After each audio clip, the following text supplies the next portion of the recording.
Hello, everybody. How are you doing? Welcome to the Recruiting Gym's Daily Stand-Up.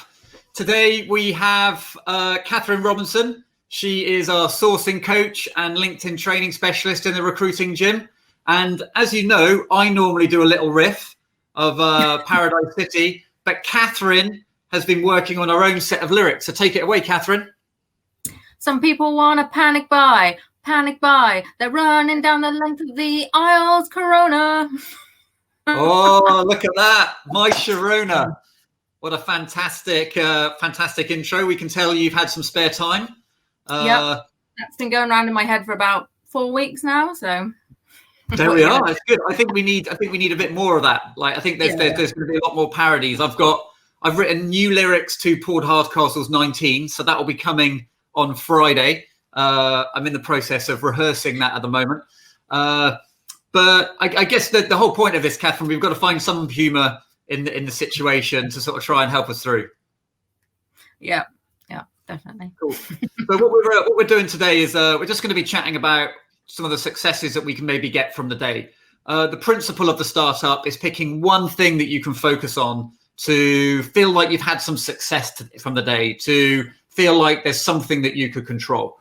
And so we're covering two things today. First thing we're covering is how do we nurture some of the existing relationships we've got with candidates, especially now we get into the new normal. Last week was, and now this week people are starting to get into a bit more of a rhythm. And next thing we'll look at some of the sourcing strategies. Clients are still recruiting. The clients I speak to are still getting vacancies come in, so we need to know how to approach those candidates and maybe handle some of the objections that we get from that on a day-to-day as well. So Catherine, most recruiters have existing candidate relationships. What would your suggestions be to nurture some of those existing relationships? I think candidates just want to feel like they're still in the loop and that you remember them. So I would definitely have a list somewhere of all the active candidates I've got, that I'm managing at the moment, and I would make sure that they'd all had contact from me, some kind of contact during the week. So, whether that be a phone call, I think a phone call would probably be best. I think people are more likely to take a phone call right now because they're not sat at their desk in a busy office. They're sat at home and they might not have anyone else to talk to. So it's a great time to build that trust and rapport over the phone, which really is the best place, you've got to admit. But that's really unusual that the phone is going to come back into fashion, maybe. I hope so. Yeah. I mean, I've been talking more on the phone over the last week. It just makes sense. I think, we want to hear friendly voices because right now the only person I get to talk to is my partner, which, while that's nice. He's a nice guy, but so although like we've got two kids that we're homeschooling at the moment, and you know what? Sometimes I wish I just had my wife to talk to. So so there's ups and downs in both sides of things. So I guess. And what type of information do you think candidates would want to be informed of to make them feel like you're thinking of them and their needs? I think any trends that you're spotting, even if they're not looking great, any information sources that you've found, that are official and reliable, whether that be about the virus, whether that be about, provision for people who perhaps don't have an income right now, anything that you can put together that's going to be useful for someone, I think is really great. Everyone's looking for those kind of resources at the moment, things that can get them through, things that can make them feel a little bit safer or a little bit better informed. Okay. And I guess part of that is sharing good news, like so things like I'm getting windows fitted today. I'm living in a building site, so I guess there's also things like when you get a vacancy that's in the sphere of what those candidates could do, ringing them up and saying, look, companies are still hiring. This is what they're looking for. This is what they're paying. I just wanted to check. This is what you've told me you want. And what you'll find is that when most people register with an agency, they're very defined in what they're looking for. But when they've been looking longer or uncertainty comes, they might become a little bit more flexible. So it's worthwhile benchmarking. This is what we've got, and this is what you told me you did. you want. Yeah, even if what you've got isn't what they want, you can still reiterate this is what you told me you wanted, and still say, well, the kind of companies you want to work for and the kind of teams are hiring. It's just a bit of reassurance. It's just a matter of time before they get to a role like yours. So yeah. And remember, as long as we say it's not perfect, this is what it's got, this is what it hasn't got, we still demonstrate that we listen. Yeah. There's one question that I think works really well with candidates in this situation, is just basically asking, has your desire to move gone up or down? There'll be some people who were in very safe jobs that are now in unsafe jobs, so their urgency to move to find potentially a safe haven is higher, in which case we hope we're going to find a bit more flexibility. And there's others that are going to hunker down and go, actually, I'm going to want it to be perfect, because actually I know I'm not going to get made redundant.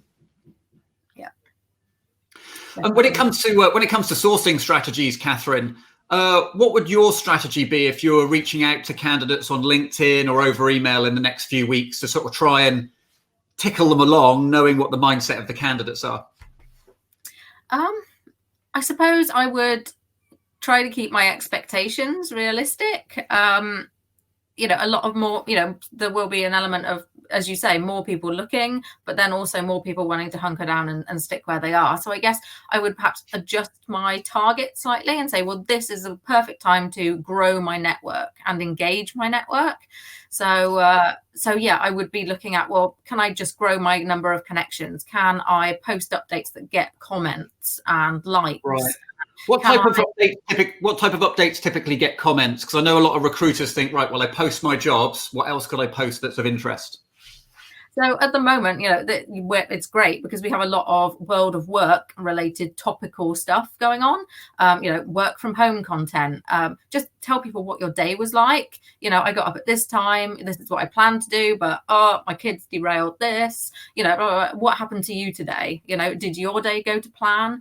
A little journal almost, or updates could be nice. I think it's quite difficult for some people. I always think, are people really going to be interested in me brushing my teeth? But I guess people are.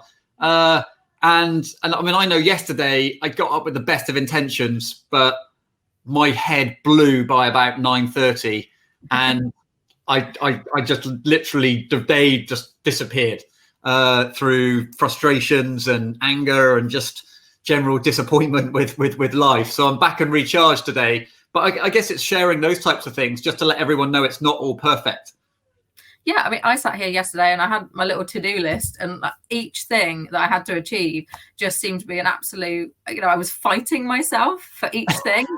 It's like I've done one thing. Okay, right. I need to give myself some kind of really bonkers reward to make me want to do the next thing, because I wasn't feeling it. I was just like, oh, okay. It's a bit like flogging yourself in the gym, isn't it? Like, come on, you must do this. It's good for you. It's good for you. One more rep. Come on, just one more. Okay, yeah, and another one.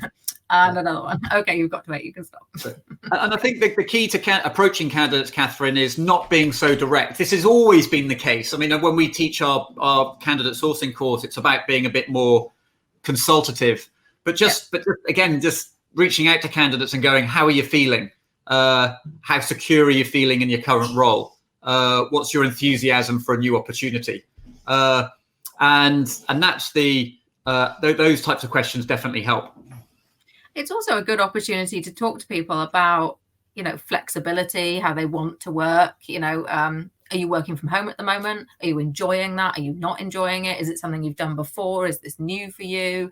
There's all sorts we can understand from our candidates about the way they like to work just by having this sort of topical conversation that, is probably going to happen. So it's a good way of getting under the skin of how someone wants to work. Yeah, and especially around culture, you could say, well, how do you feel about remote working? What do you miss about working in an office? Sorry, Catherine? Yeah, how is your company treating it? How is your boss handling you working from home? How does that make you feel? Yeah, there's lots we can understand. And we learn, and the thing is that once we start learning those things, that gives us other market intelligence to share with candidates and clients. It's almost like no one's got any knowledge about this current situation. And so anything we've got, we share. Makes us look like we're brilliant, where the reality is we know very little in comparison to anyone else as well. So, Catherine, one of the things Daryl said is that if candidates are too flexible in what they're looking for, that clients might become skeptical that those candidates will stick around when the market turns. What's your thoughts on that? Yeah, I think it's one of those times where it's even more important to get to know our candidates and build trust with them, so that they're honest with us about exactly what it is that they're going to need to help them stick around. Why exactly is it that they're looking? Is it just because times are hard right now, or do they not have work? I think it's more key than ever to really understand the motivations of our candidates. So those phone calls are going to be so important. And treating it almost like a registration rather than just clearing them for a vacancy, like getting under the skin of, well, you're flexible, but won't you leave when it changes? What are your motivations behind that? Yeah. Also, Vicky's asked a question, and she said, what are the best platforms for sourcing at the moment? Now, what I'd ask is, Vicky, do you want to tell us what skill set you recruit for? Because there's quite a lot to that. One thing I've been noticing, particularly like browsing around LinkedIn, so many more of those little green dots by people's profile pictures to show that they're online.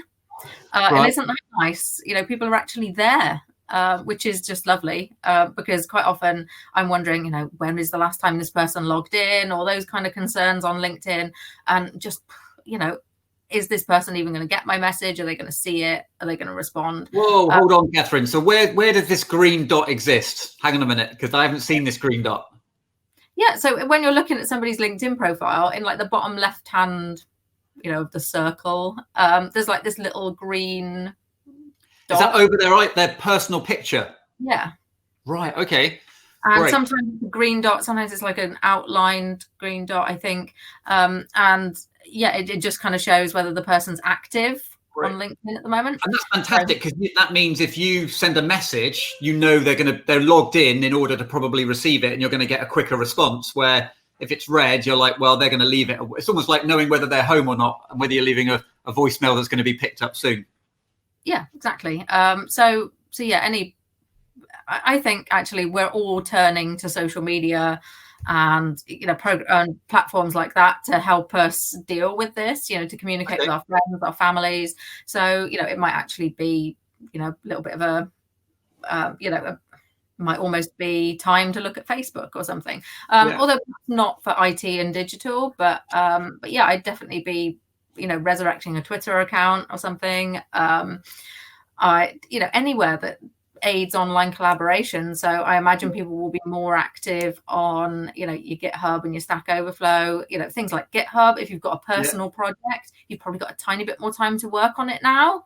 Right. So people might be logging into their accounts there a little bit more often, contributing. Well, they can get away with it because they're not in the office. So they can have those things open. And I guess you've also got platforms like Reddit. I know a lot of IT people hang out in Reddit in sort of the different forums, and that side of things as well. I think the key awesome coronavirus meme subreddits that are probably hilarious. Right. Okay. So if you spot a good meme, why not share it on Reddit? Yeah. And the key, Vicky, is work out where your audience is hanging out. That's what you've got to do. That's wherever you're thinking about sourcing, it's where do they congregate together?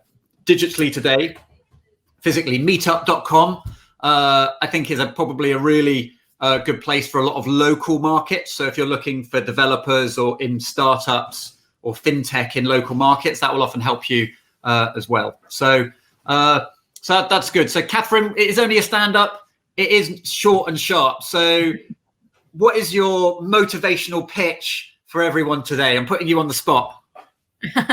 Yeah, I think you don't have to get somebody to accept a job today, but I think you do definitely have to grow your network today and have lots of really good quality conversations. That's the key. Great. And my motivational quote is from Buddha. And he says, misery is optional. So let's choose to be positive today. Let's choose to try and make it happen. I didn't make it happen yesterday, and today I'm going to fix that. So thanks for joining us, Catherine. Thank you very much, everybody. See you soon. Bye.